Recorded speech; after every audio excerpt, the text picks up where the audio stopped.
नांदेड जिल्ह्यातील मारेन गावात घडलेली ही घटना ऐकून तुमच्या पायाखालची जमीन सरकेल। ही घटना ऐकून अक्षरशः डोळ्यातून पाणी येईल। त्याआधी तुम्ही जर चॅनलवर नवीन असाल तर नक्कीच चॅनलला सबस्क्राइब करा, जेणेकरून तुम्हाला नवनवीन व्हिडिओज पाहायला मिळतील। चला तर ऐकूया बाप लेकीच्या नात्याला काळी माफ असणारी ही घटना। गोंदिया जिल्ह्यात माळीन नावाचे एक छोटे पण शांत आणि सुंदर गाव आहे।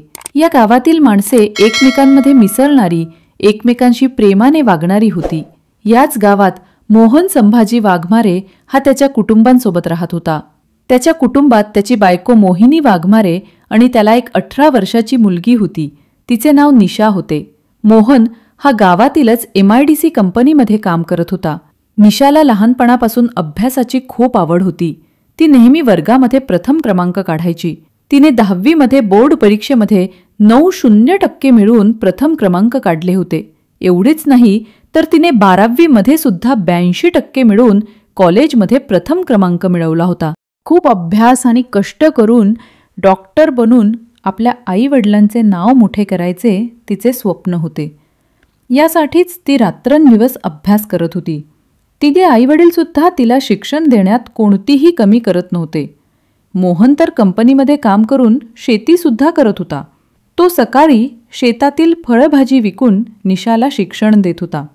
निशाची आई सुद्धा रोज शेतात राबत असायची, ज्यामुळे त्यातून मिळालेल्या पैशातून निशाच्या शिक्षणाचा खर्च काढता येईल। त्यांची घरची परिस्थिती चांगली नव्हती, पण निशाचे स्वप्न खूप मोठे होते। त्यात आई-वडिलांची साथ होती, त्यामुळे ती खूप वेगाने आपल्या स्वप्नाकडे धावत होती। आई-वडिलांचा आशीर्वाद, स्वतःचे कष्ट आणि देवाची साथ तिला लाभली होती। त्यात काही गावकरी सुद्धा तिला मदत करण्यासाठी नेहमी पुढे येत असत, ज्यामुळे आता निशाला कशाचीही भीती नव्हती। सगळे नीट चालत होते। निशाने 12वी नंतर नीटची परीक्षा दिली। ही परीक्षा तिच्यासाठी खूप महत्त्वाची होती। ही परीक्षा जी तिला तिच्या स्वप्नाजवळ घेऊन जाणार होती। खूप अभ्यास करून आणि कष्ट करून तिने ती परीक्षा दिली। त्यात तिने 562 मार्क मिळवले। निशा खूप खुश होती। घरात तिच्या आईवडिलांच्या चेहऱ्यावर हसू होते। तिच्या कष्टाचे फळ देव तिला देत होता। पण आता पुढे जे घडणार होते अतिशय दयनीय होते। निशाला चांगले मार्क मिळाल्याने तिच्या घरातले खुश होते, पण तिच्या चुलत्याला म्हणजेच वडिलांच्या भावाला हे अजिबात आवडले नव्हते। त्याला निशाची प्रगती बघवत नव्हती। निशाने तिचे स्वप्न पूर्ण केले तर पूर्ण गावात मोहनची वाहवाह होईल, त्याचे नाव सगळीकडे गायले जाईल। याच गोष्टीचा त्याला राग होता। त्यामुळे तो आता निशा आणि तिच्या आई-वडिलांमध्ये वाद निर्माण करण्याचा प्रयत्न करू लागला। निशाला पुढील शिक्षणासाठी शहरात जावे लागणार होते आणि तिथे ती गावातील एकटीच मुलगी होती। याच गोष्टीचा फायदा तिच्या चुलत्याने घेतला। त्याने तिच्या वडिलांना सांगितले, शहरात मुली जाऊन वाईट मार्गाला लागतात आणि आपली निशा खूप लहान आहे, त्यामुळे ह्या वयात तिला एकटीला शहरात पाठवू नका। त्याचे बोलणे ऐकून मोहन थोडा विचार करू लागला, पण त्याला निशावर पूर्ण विश्वास होता। त्यामुळे त्याने भावाचे न एकटा आपल्या मुलीला शहरात अभ्यासासाठी पाठवून दिले। निशा आता मुंबईसारख्या शहरात डॉक्टरची पदवी घेण्यासाठी आली होती। ती रोज कॉलेजला जायची, दररोज आपला अभ्यास वेळेवर पूर्ण करत होती। ती किशोर वयात होती, त्यामुळे या वयात मुलांशी मैत्री होणे साहजिकच होते। त्यात कॉलेजमध्ये तिची विक्रम चौधरी नावाच्या मुलाशी मैत्री झाली। ती आपला अभ्यास करत होतीच, पण त्याचबरोबर त्यांच्यातील बोलणे आणि भेटीगाठी वाढू लागल्या। विक्रम हा ख्रिश्चन मुलगा होता। हळूहळू त्यांच्यात प्रेम झाले होते। आता इकडे निशाचे आईवडील रात्रंदिवस कष्ट करून तिला शिकवत होते, पण निशा हळूहळू आपले ध्येय सोडून दुसऱ्याच मार्गाला जाऊ लागली होती। त्यातच ही गोष्ट तिच्या चुलत्याला समजली।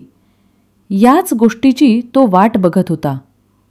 आता त्याला मोहन आणि निशा यांच्यात वाद निर्माण करण्याचे मोठे कारण भेटले होते। तिच्या चुलत्याने निशा आणि विक्रम याचे फोटो काढून ठेवले होते। त्यांचे बागेमध्ये एकमेकांना मिठी मारतानाचे फोटो चलता भरत याने काढले होते. मोहन हा जेवढा प्रेमळ होता तेवढाच तो रागीट सुद्धा होता. याच गोष्टीचा फायदा घेत भरत वाघमारे हा निशाच्या घरी गेला. त्याने आधी त्यांची खूप निंदा केली. त्यांना काहीही बोलू लागला.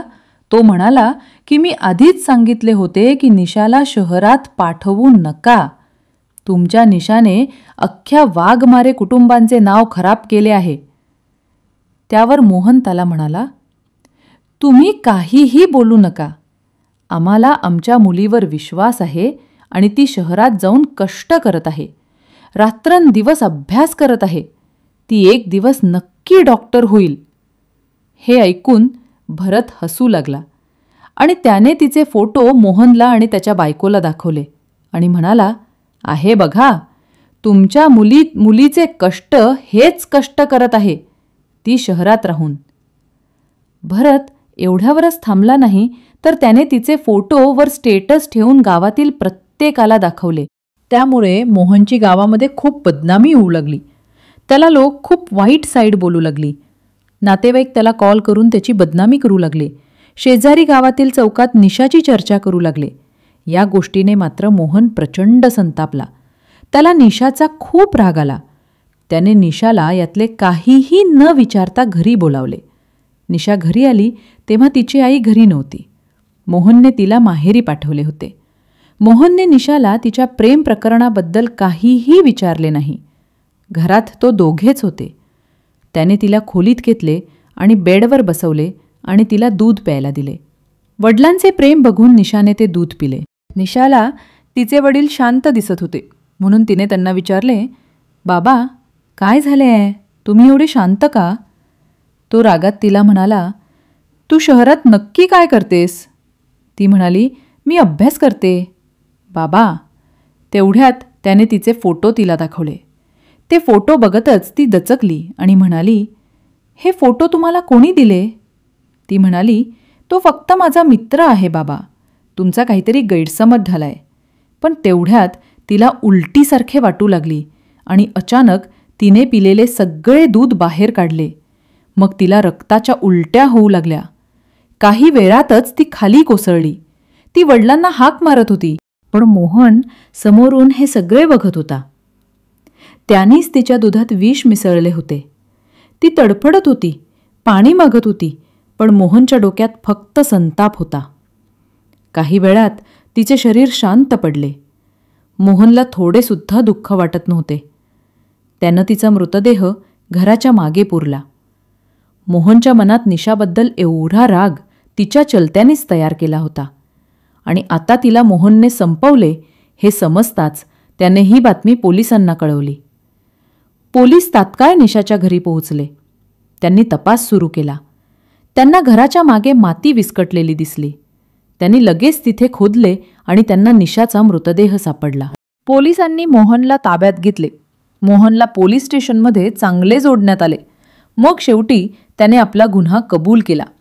त्याने सांगितले, रात्रंदिवस कष्ट करून आम्ही तिला शिकवत होतो. ती डॉक्टर बनून आईवडिलांचे नाव मोठे करेल असे आम्हाला वाटले, पण ती शिक्षणाच्या नावाखाली आम्हाला धोका देऊन प्रेम करत होती.